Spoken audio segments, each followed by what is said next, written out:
No need to be picky with your eggs, unless you want to be. That is your decision.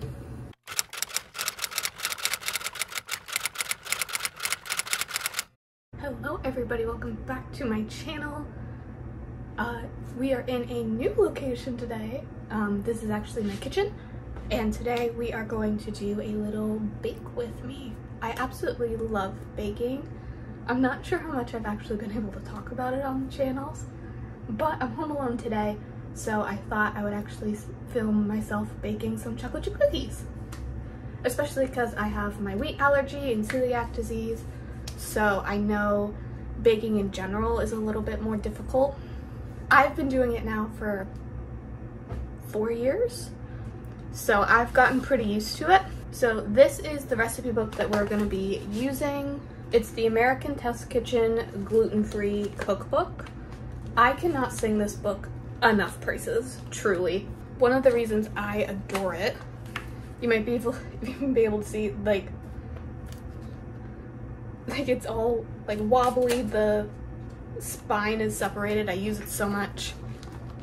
But one of the reasons I actually really like this book and would recommend it for anybody who's new to gluten-free cooking or baking is because the entire beginning of this book, like, let me show you.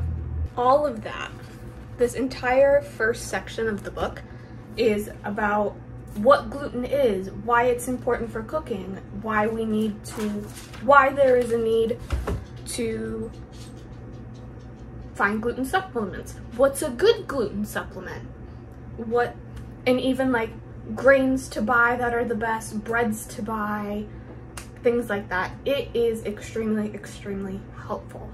It is, I'm pretty sure when I bought it, yeah, it's about a $30 book.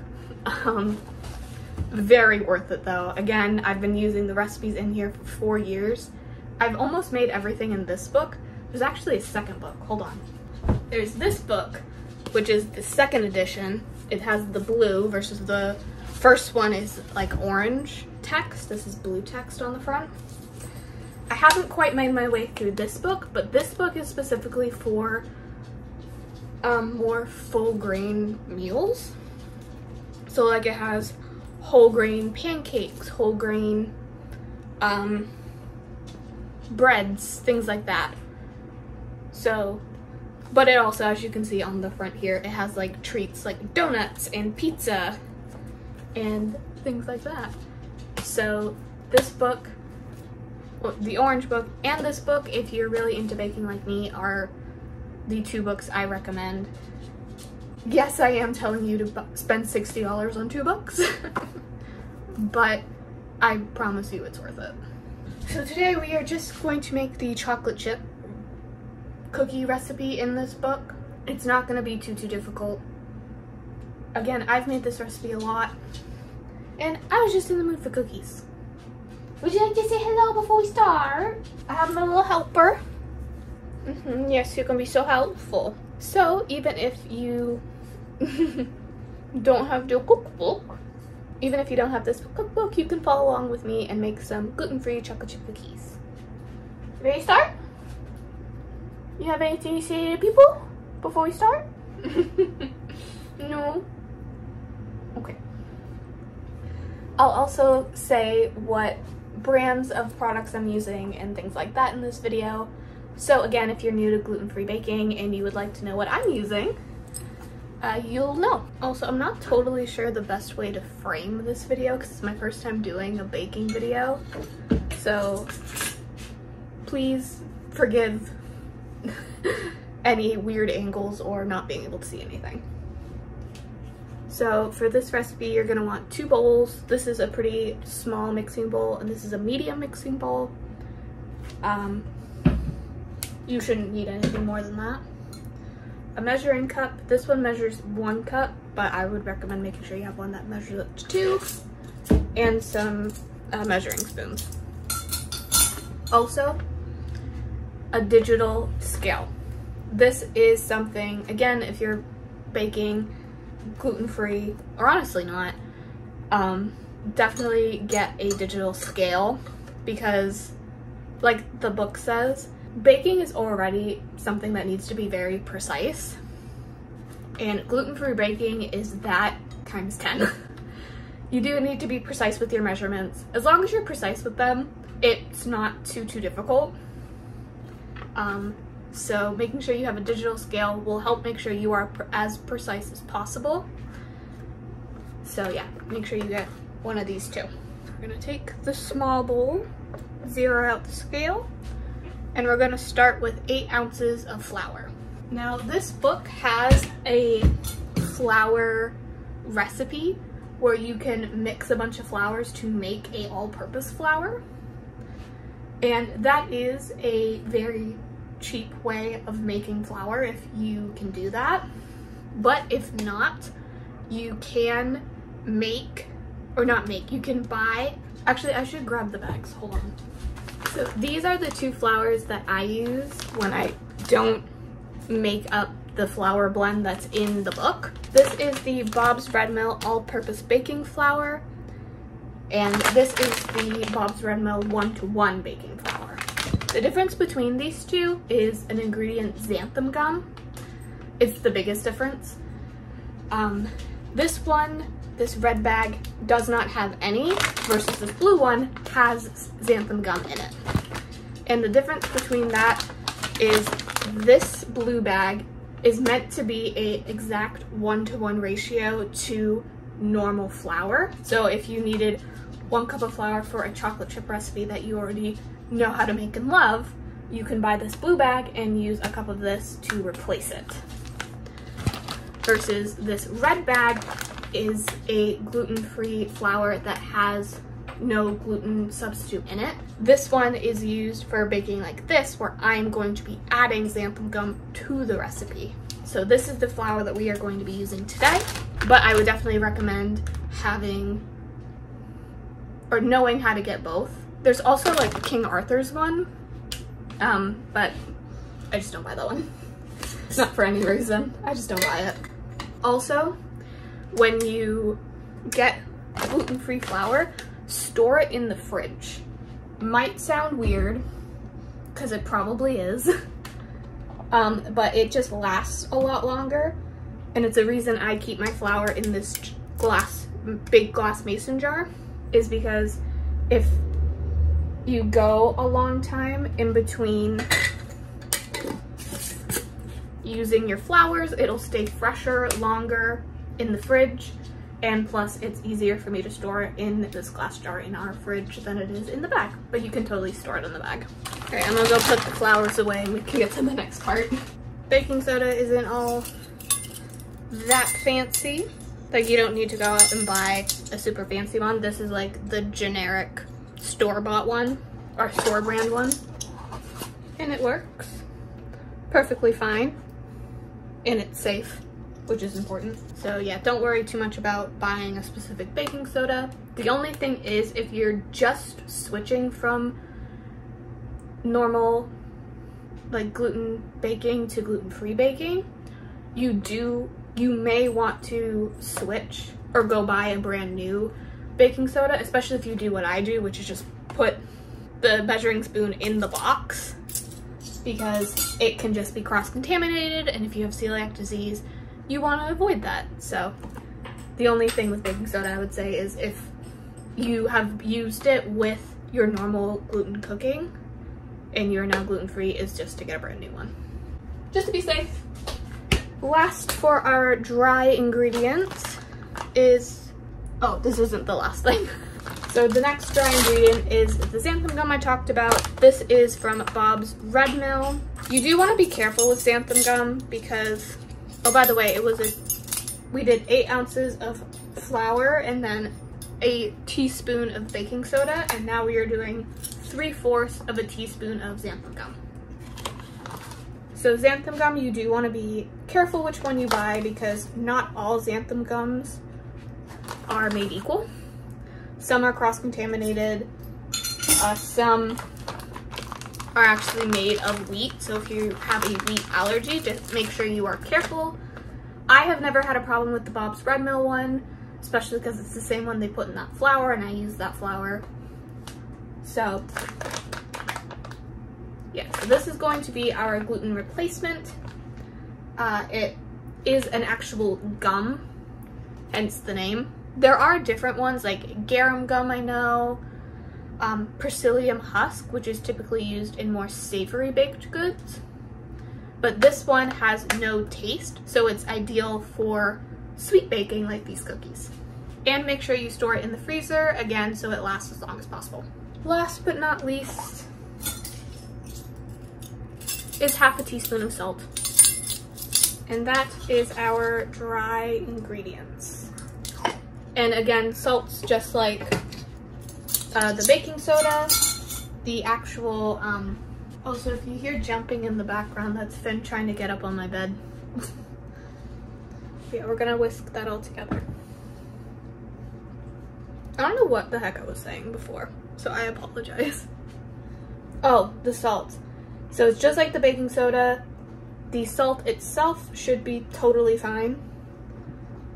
But if it is in a container like mine, where you just scoop it out, you may want to replace it, just to be on the safe side. All right, that is all whisked together. So now we are moving to our medium bowl. All right, we need 8 tablespoons of melted butter. I'm gonna use our little measuring cup. Okay, this might look weird, but I only have one of these little half sticks of unsalted butter. So I'm gonna use this, because I know there's about 4 tablespoons there as well, to round out the butter. And this butter is salted, which is fine. I was gonna say I need to remember that when I added the salt, but I already added the salt. But I find when I have used salted butter in this recipe before, I really didn't need to worry much about it. 30 seconds, so nothing spills over on me. Any butter should be fine. Most dairy, honestly, I find is safe. I don't think I've come across a dairy product outside of like cream cheese that I need to worry about. And the reason for cream cheese is some cream cheeses have xanthan gum in it, and like I said before, sometimes it's safe, sometimes it's not. Another 30. So yeah, sometimes xanthan gum is safe, sometimes it's not. So you just need to be cautious of that. But other than that, most dairy things are pretty safe. I'm gonna grab the sugar while we wait for the butter to melt. We have our 8 tablespoons of butter. Next, we need 5 1/4 ounces of brown sugar. Now, sugars in general are, again, something you don't really need to be too worried about. Both of the sugars that I have are just like generic store brand sugar. Sorry, I'm trying to get there we go. There.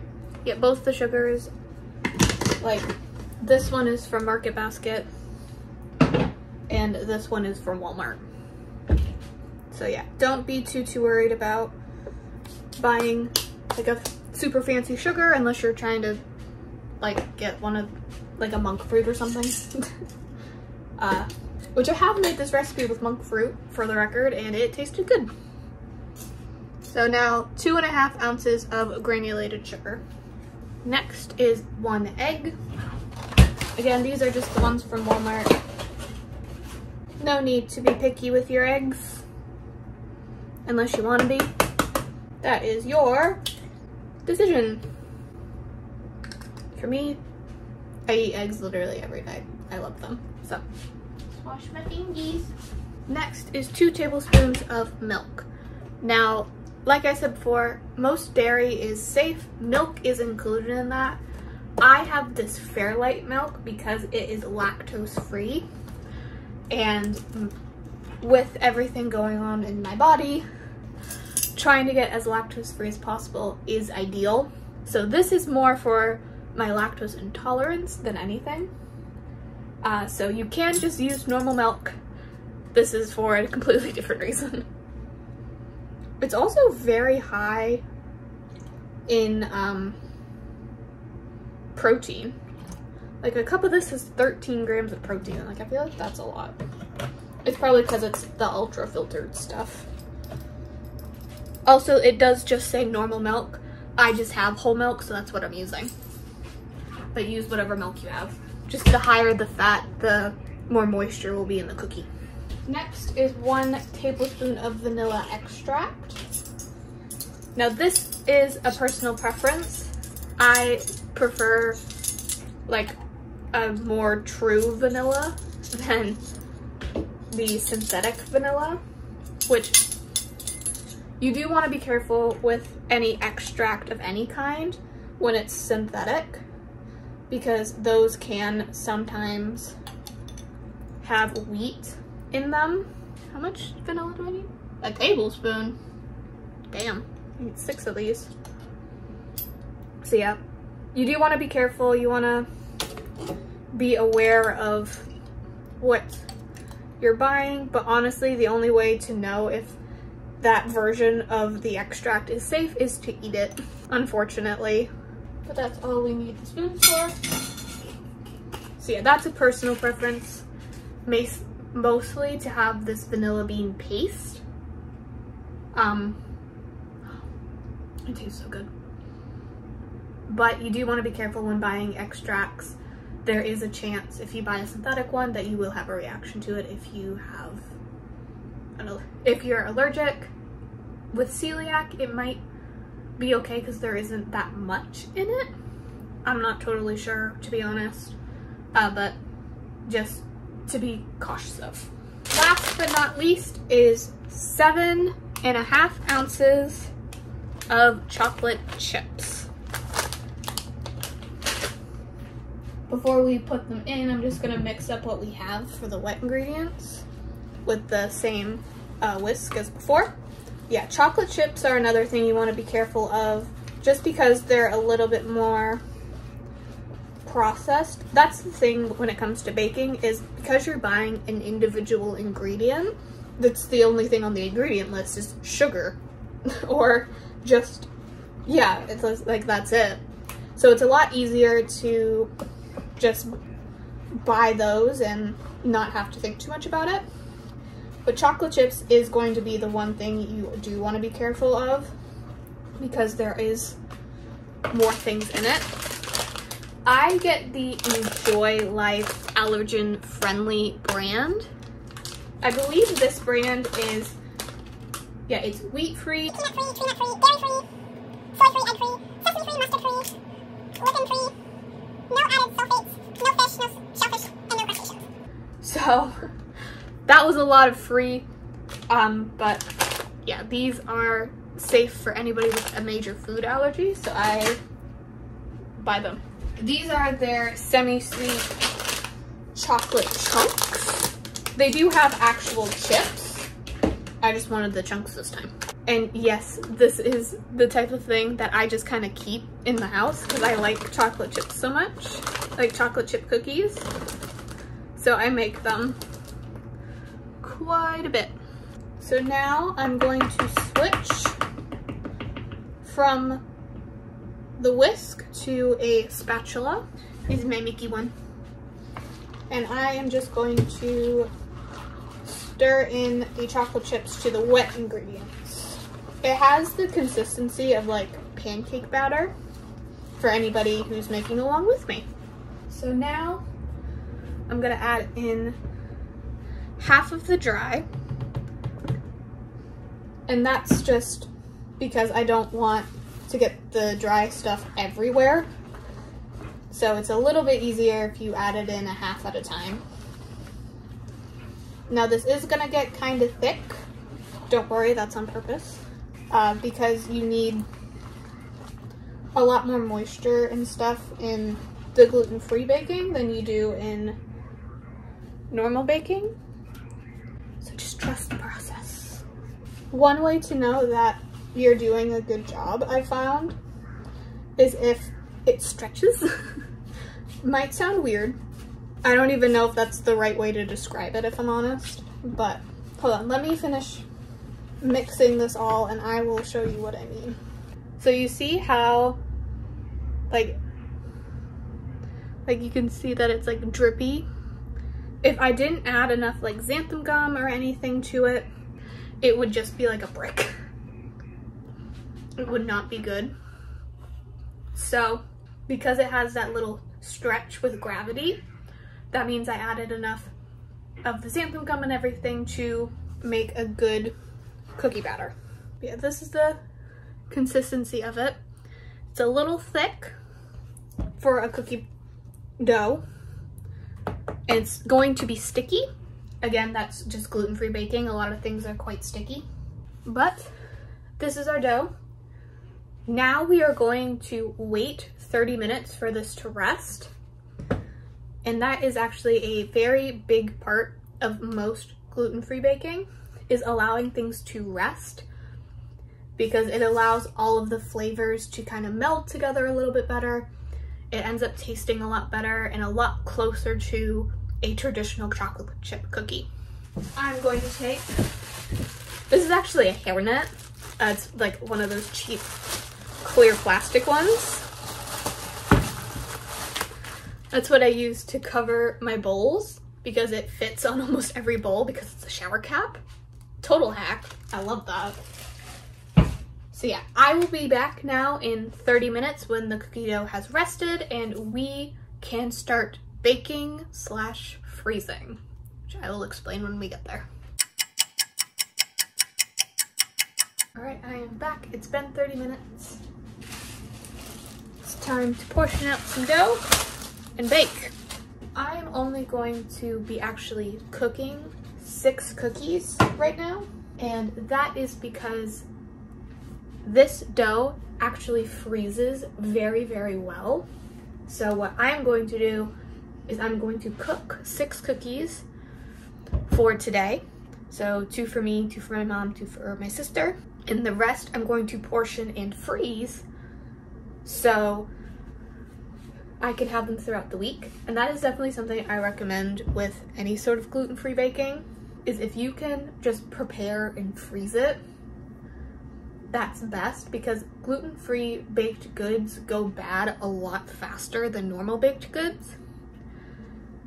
So if I were to cook all of this dough today, I would have roughly 24 cookies, but they would go bad in 2 days. Or at least they would be so dry that they wouldn't be edible, basically. So instead of that, I can freeze it and portion out and just have it whenever I want, which is another beauty of this recipe. I'm gonna grab some parchment paper so that the dough doesn't end up actually sticking to the tray.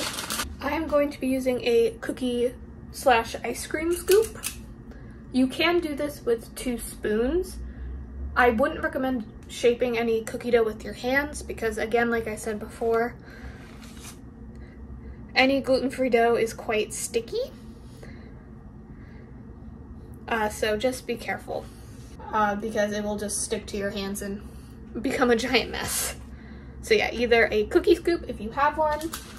If you don't, just 2 spoons. This is about 2 tablespoons worth of dough. Can portion and measure, I don't know. Okay, that's okay. Also, the sad thing about this is if I use this scoop, I can be very precise where I put it on the paper. But if it moves somewhere I don't want it to because I like hit it or something, the dough's so sticky, it's not like I can just pick it up and like put it where I need it to. It just sticks. So these are the 6 little balls. I have a tabletop, one of those Ninja air fryers that also bakes. And because I have such a small thing, a small amount, I'm just gonna use this Ninja one and not heat up the whole oven. 350 for 12 minutes. So, for the rest of the cookies, I'm using a much bigger pan, like a traditional sized cookie pan. I'm also going to be using this. This is a silicone reusable mat that it's completely non-stick. It can go in the oven. It's great for a lot of things. I have so many of these at this point because I bake so much, but they work very well as like a reusable parchment paper. The oven heated. So yeah, they work basically as a reusable parchment paper.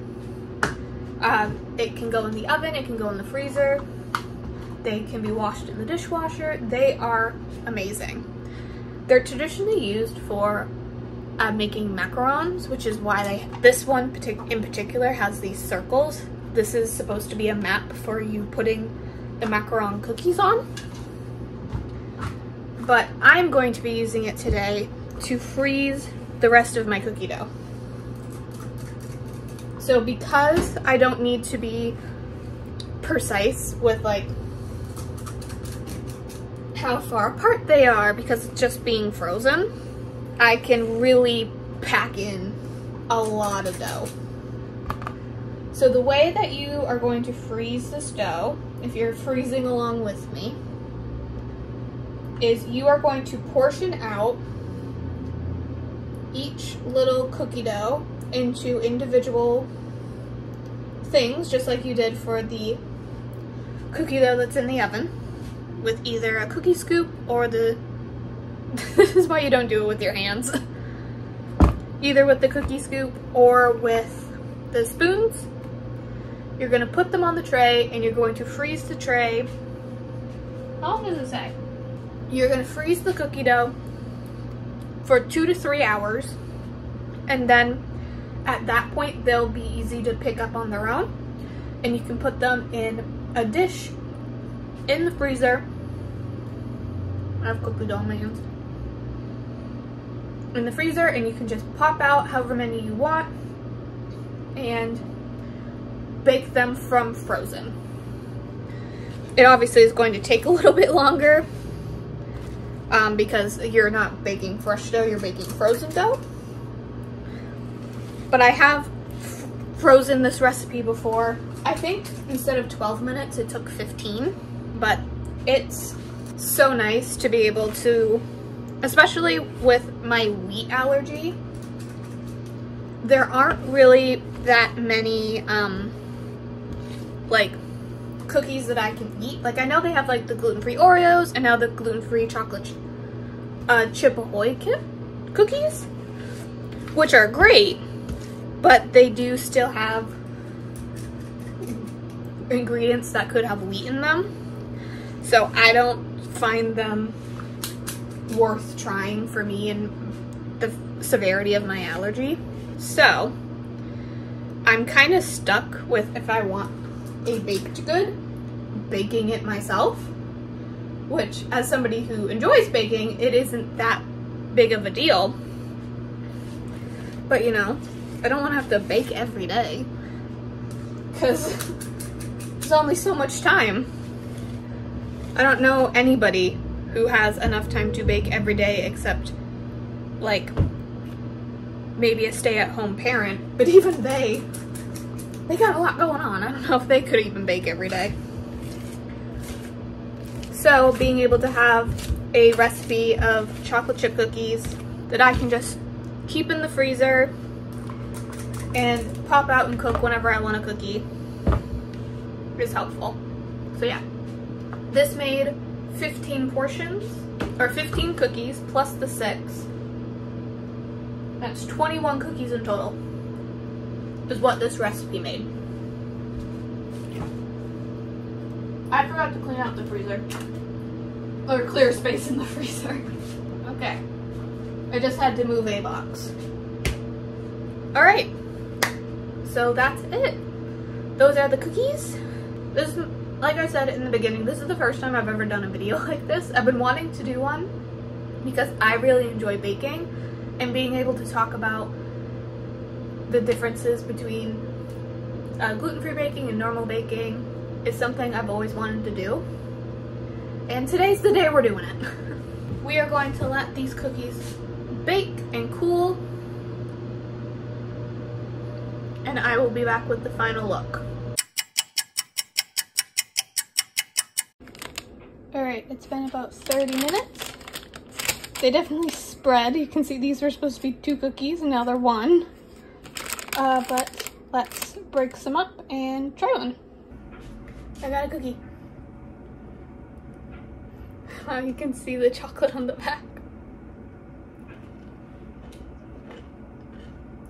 Wonderful. They're still soft. They're a little crunchy on the sides, but I like that. Chocolate's still melty too. The last thing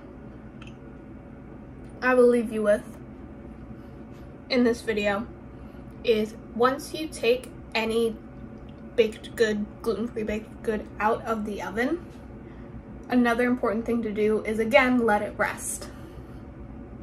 Because a lot of the time, if you were to eat cookies straight out of the oven, for example, they would completely melt and fall apart. So it's important to let them rest so that they can set up and so they can have some structure so you can actually hold the cookie and not hold a melted cookie. So that's important too. And yes, by melty, I do mean the texture will look like they are not fully cooked sometimes. But again, just let them rest outside on the pan. Just like you saw, the cookies are still in the pan. Let them sit in the pan for, you don't have to wait 30 minutes. Usually it's 10 minutes. I just got busy doing something, so it's been 30 for me. So yeah, let them rest for 10 minutes after you take them out of the oven, and you will have some yummy cookies. Well, that is it for this week's video. I hope you enjoyed. I hope you had some yummy cookies if you baked along with me. And if you didn't, that's okay too. So, with that, thank you so much for watching. I hope you enjoyed. If you are here the first hour this video is live, I am in the comments, so please leave one down below with whatever it is. If you have any questions about baking, or you just have something you want to say, feel free to say it. Please like and subscribe. It really helps me out. On screen now are my social media handles if you would like to see more day-to-day things that I get up to. And with that, I will see you next week for a brand new video. Bye!